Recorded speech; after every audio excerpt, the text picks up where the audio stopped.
Alors dans cette nouvelle leçon, nous allons créer une porte qui va faire office de fin de niveau, un peu à la manière des jeux Mario. Vous voyez le drapeau là qui est tout en haut et qu'il faut attraper pour terminer le jeu. Et bien en fait nous allons créer à peu près la même chose avec une porte qu'il faudra traverser pour lancer un menu qui va proposer de redémarrer la partie ou de quitter le jeu tout simplement. Alors pour commencer, nous allons créer le blueprint de la porte qu'il faudra traverser.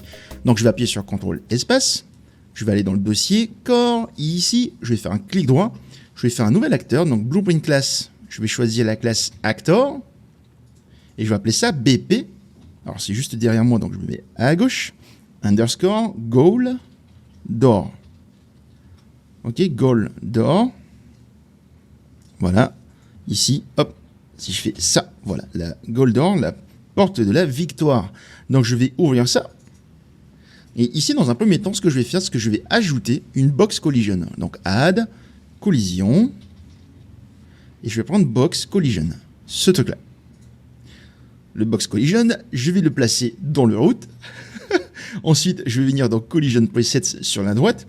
Et ici, je vais choisir, donc dans la partie Collision, vous allez mettre ça à Collision Preset. Ici, vous allez mettre Overlap All Dynamic. Vous allez le laisser tel quel, du coup. Et ici, le Can Character Step Up On, vous allez mettre ça à No. Pour dire, bon, on ne peut pas monter sur la porte. Et ici, le overlap, ça permet d'overlapper tous les objets. D'accord? Overlap all dynamics, ça permet de tout overlapper. Donc ici, techniquement, on pourrait dire overlap only pawn. Bon, si, allez, on va faire ça. On va cliquer ici sur overlap all dynamics. Je vais vous montrer une autre option qui s'appelle overlap only pawn. Ça veut dire qu'on va tout ignorer. On va bloquer notamment les worlds statiques et les worlds dynamiques, mais on va overlapper que les pawns. Ok? Donc là, c'est bon. Ensuite, ici, ce que je vais faire, c'est que je vais ajouter un cube. Donc add cube. Et en fait, le cube, c'est lui qui va faire office d'apparence de la porte, en quelque sorte. Vous allez voir, ça va permettre d'avoir une petite porte vraiment en couleur unie, on va dire. Et là, ici, je vais retirer le cadenas. Et je vais mettre le scale à 0,8 pour X. Voilà. 0,2. Alors, est-ce que je peux aller... Non, j'arrive pas. J'ai encore du mal, hein, vraiment, avec cet outil. Voilà. 0,8, 0,2 et 1,5. Voilà. 0,8, 0,2 et 1,5. Voilà, ça vous fait une petite porte sympa. Ensuite, ici, je vais sélectionner toujours le cube. Je vais aller tout en bas. Et dans les collisions, je vais décocher le Generate Overlap Events. Retirer Can Character Step Up On, je vais mettre ça à No. Et ensuite, le Collision Presets, je vais mettre ça à No Collision. Ensuite, je vais sélectionner le Box Collision, ici. Et je vais le redimensionner de manière à ce qu'il englobe bien la porte. Alors pour info, la porte, elle fait 0,8 par 0,2 par 1,5. Et donc nous, ce qu'on va faire, c'est que ici le 0,8 et le 1,5, donc la hauteur et la largeur, on va juste mettre la moitié. Donc 0,8, logiquement, on va mettre 40. Donc 80 divisé par 2, ça fait 40. 1,5, ça fait 150 divisé par 2, ça fait 75.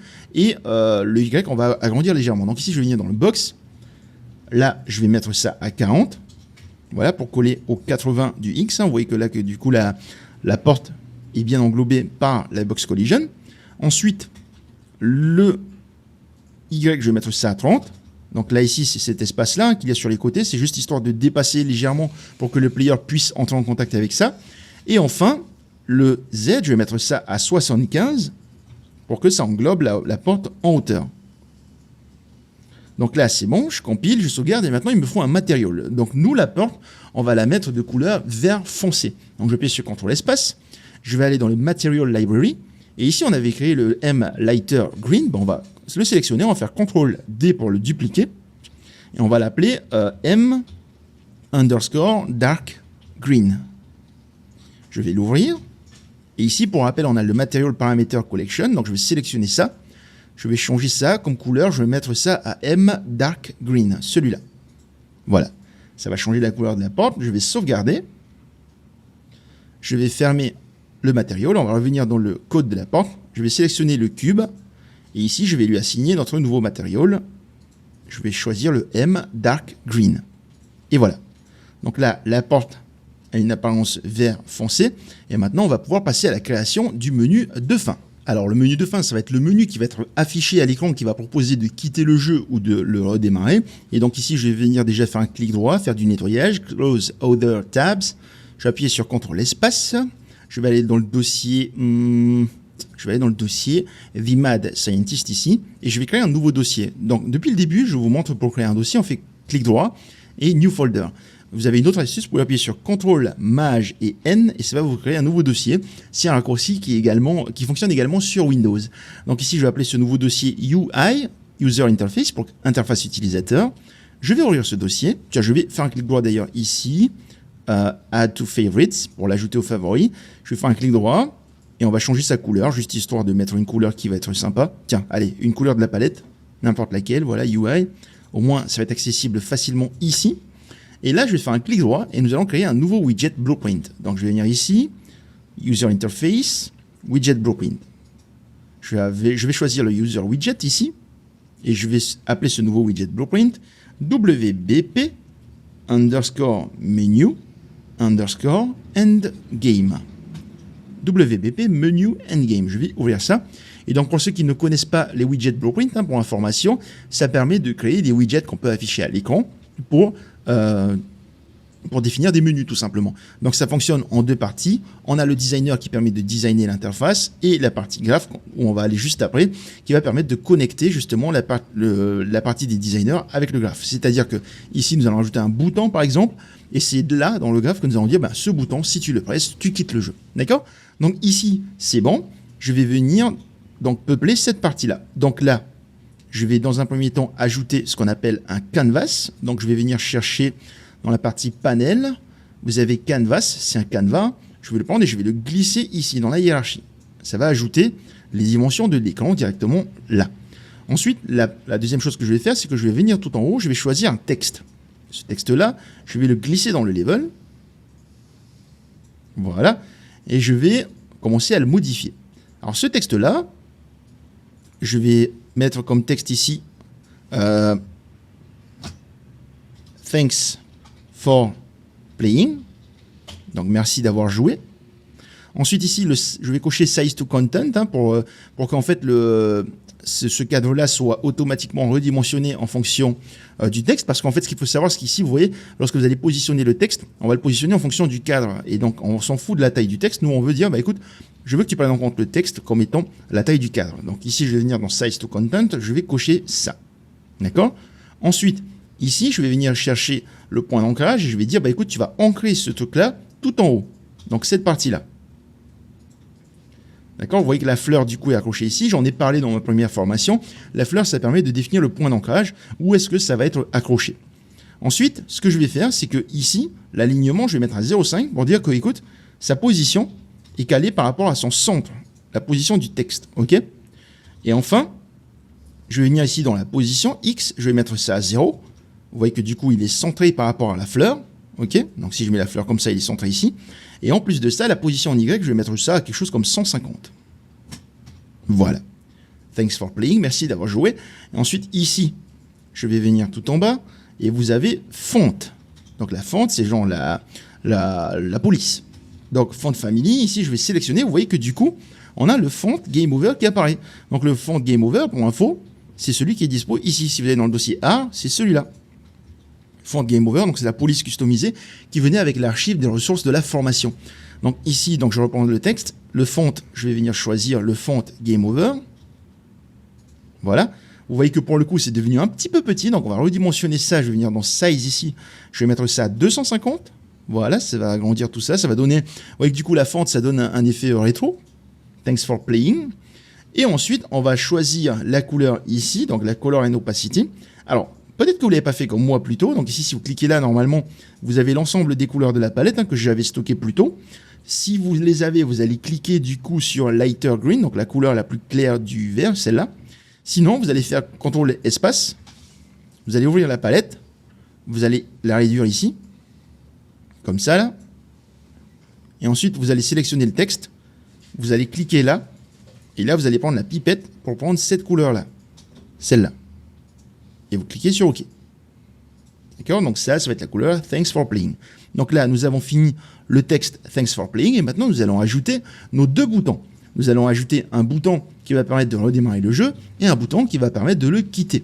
Donc ici, je vais venir dans cette partie-là, dans la palette. Je vais prendre le bouton, et je vais venir glisser ça ici au milieu.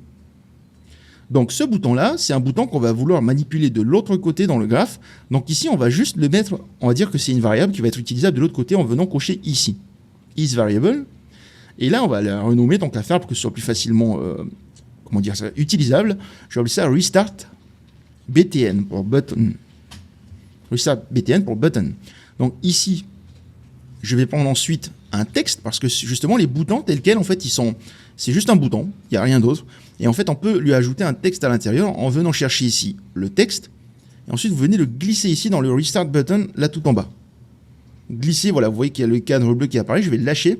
Et automatiquement, vous voyez que le texte est inclus dans le restart button.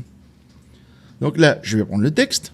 Et ici, je vais changer le texte qui est écrit, je vais mettre restart. Voilà. Ensuite, le font family, je vais mettre notre font game over. Ça va devenir tout minuscule. Je vais mettre une taille de 180, le size, voilà.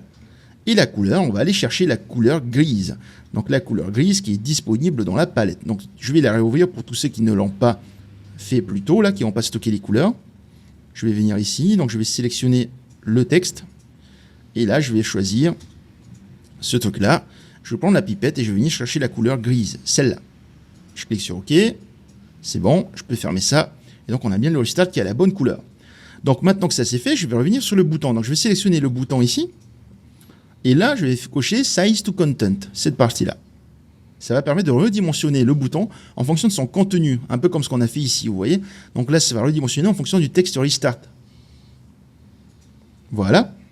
Donc là, on peut voir que du coup, le texte n'est plus trop visible. D'ailleurs, histoire d'éviter d'avoir des soucis, vous voyez ici, en fait, si je sélectionne ça comme ça et je déplace, là, hop, vous voyez que j'ai sélectionné le texte, alors que ce n'est pas le texte que je veux sélectionner le bouton. Donc pour faciliter ça, en fait, vous allez venir ici, le texte restart, vous allez activer le cadenas pour dire que le texte n'est plus sélectable directement dans le viewport ici. On ne peut que sélectionner le bouton directement pour le déplacer. OK ? Donc là, c'est bon. Size to Content, c'est fini.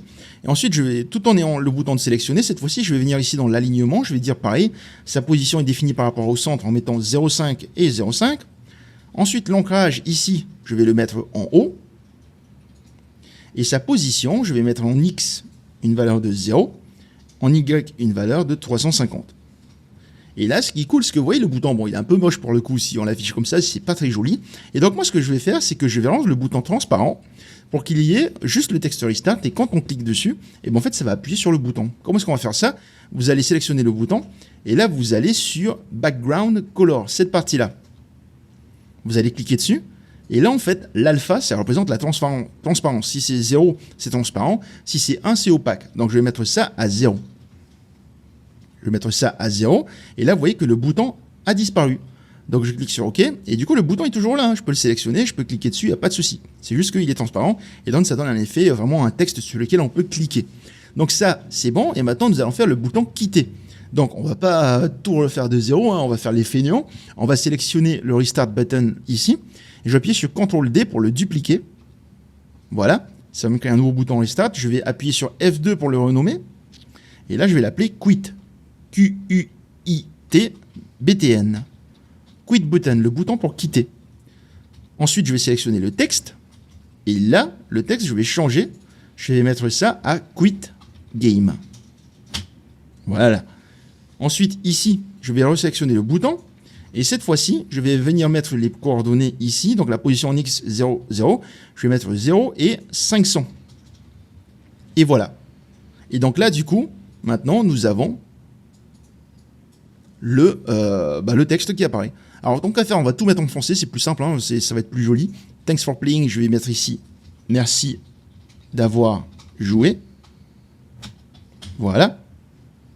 Et ensuite, restart. Je vais changer le texte. Je vais mettre ça à recommencer.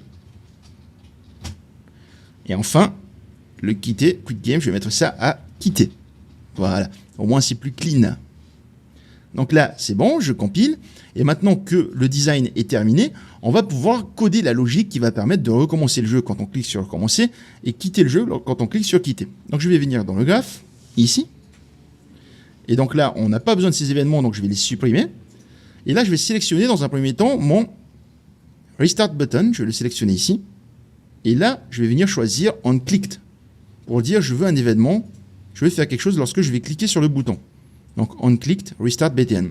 Donc qu'est-ce qu'on fait? En fait, pour redémarrer un niveau sur Unreal, c'est assez facile. Tout ce qu'il faut faire, c'est réouvrir le même niveau. Donc ce que je vais faire, c'est que je vais tirer un câble ici et je vais faire Open Level. Et vous allez choisir By Object Reference, ce truc-là. Et en fait, vous allez voir, c'est hyper facile. Je vais cliquer là et je choisis Main Map, la map de notre jeu. Je vais mettre un commentaire, réouvre le niveau actuel. C'est tout. Tout ce qu'on a à faire. Dès qu'on clique sur le bouton, on va lancer cet événement qui va ouvrir la map. Ensuite, ici, je vais prendre le Quit button. Je vais venir ici choisir onClicked. Je vais cliquer sur le petit plus pour ajouter l'événement. Et là, qu'est-ce que je vais faire? Si je veux quitter le jeu, j'ai un autre événement qui facilite la tâche. Je vais tirer un câble, je vais faire Quit Game. C'est tout. Quit Game, il va me dire qu'est-ce que tu veux faire? Tu veux quitter et tout? Oui, c'est ça. Donc je sélectionne ça, je mets un commentaire et je dis quitte le jeu. Et voilà les amis, c'est tout ce qu'on a à faire pour coder la logique de notre widget. Donc là, maintenant que cette partie est faite, il ne nous reste plus qu'à finaliser le code de notre zone de fin. Donc ici, je vais revenir dans le BP Goal d'or et du coup maintenant nous allons pouvoir gérer la partie qui gère la fin du level. Alors ici, je vais venir dans l'Event Graph et on va utiliser ici l'Event Actor Begin Overlap parce qu'on l'utilise pas toujours, mais ce truc-là va permettre va être appelé à chaque fois qu'un élément, qu'un component de l'actor overlap quelque chose de valide. Donc dans notre cas, nous avons fait en sorte que le cube n'overlap rien du tout avec le no collision, mais que la box, elle, overlap seulement les pawns. D'accord? Donc ici, si la box overlap un pawn, on va appeler ce truc-là. Donc qu'est-ce qu'on va faire? Nous, on va vouloir ajouter le widget à l'écran. Alors attention, un truc important, c'est que l'overlap ici, on va quand même tester s'il s'agit bien du player qui a overlappé, s'il s'agit bien du scientifique. Donc je vais tirer un câble et je vais faire égal, égal, et je vais prendre le equal, celui-là. Et on va dire, écoute, je vais faire un clic droit, je vais faire un get player pawn, et je vais dire, écoute, est-ce que l'acteur qui a overlappé là ici, il s'agit bien du pawn? D'accord? Ensuite, je vais faire un branch, je vais tirer un câble, je vais faire un branch, je vais mettre ça là, et je vais dire, écoute, s'il s'agit bien du pawn que le player contrôle, donc en l'occurrence le scientifique, dans ce cas-là, je vais tirer un câble, je vais faire un create widget. Je vais dire, tu vas créer le widget, du coup, menu, et tu vas prendre WBP menu endgame, et tu vas l'ajouter au viewport. Donc je tire, je fais add to viewport. Voilà. Donc ça, c'est bon. Je vais compiler, sauvegarder, on va tester tout ça. Donc je vais aller dans le level. Et ici, je vais placer, la porte, je vais la mettre ici derrière le player. Donc, CTRL espace, goal d'or, et je vais mettre ça juste derrière le player ici. Donc en Y, comme d'habitude, vous avez l'habitude maintenant, je vais mettre ça à 0. Et on va lancer le jeu pour voir ce qui se passe. Donc là, dès que je traverse la porte, voilà, automatiquement, on a lancé le menu. Donc là, c'est cool, mais par contre, je peux quand même me déplacer. Et en plus de ça, je ne peux même pas cliquer sur le bouton recommencer. Alors, la première des choses, c'est qu'on va désactiver donc, les inputs de manière à ce que le player ne puisse plus se déplacer une fois qu'il a traversé la porte. Et en plus de ça, on va afficher le curseur de la souris pour pouvoir cliquer sur nos boutons. Donc, comment est-ce que je vais faire ça? Je vais venir ici, dans le goal d'or. Et donc là, avant d'ajouter tout ça au viewport, je vais éloigner tout ça. Et ici, je vais faire un clic droit. Je vais faire un get player controller pour récupérer le contrôleur du player. Ensuite, ici, le player pawn. Donc, depuis le scientifique, je vais tirer un câble et je vais faire disable input, celui-là. Je vais brancher ça là. Voilà. Je vais double-cliquer sur ça ici. Voilà. Et je vais brancher le player controller pour dire, tu désactives les inputs de ce pawn, juste au cas où, pour info, il s'agit de ce player controller. Ensuite, depuis le player controller, ce qui est cool, c'est qu'on peut tirer un autre câble et on fait show mouse et on va dire set show mouse cursor. Donc là, je branche ça comme ça. Et là, on dit, écoute, je veux que tu affiches le curseur de la souris. Donc je vais cocher ça.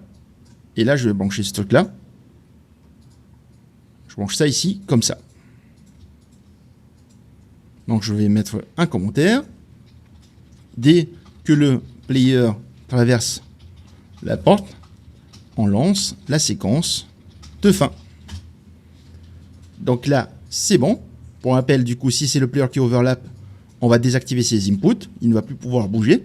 Ensuite, on va afficher le curseur et on va afficher le menu pour qu'il puisse cliquer sur l'élément qui l'intéresse. Donc je compile, je sauvegarde, je reviens dans le level ici, et si je lance l'exécution, hop, voilà. Donc je ne peux plus bouger, je peux cliquer sur recommencer, ici, ça relance le jeu. Je peux cliquer encore sur recommencer, ça relance encore une fois le jeu. Si je viens ici et je clique sur quitter, ça quitte le jeu. Donc voilà, c'est bon, nous avons fini la majorité des éléments interactifs de notre jeu, la majorité des éléments de notre jeu. Et du coup, dans la leçon suivante, nous allons commencer à designer le level final de notre jeu.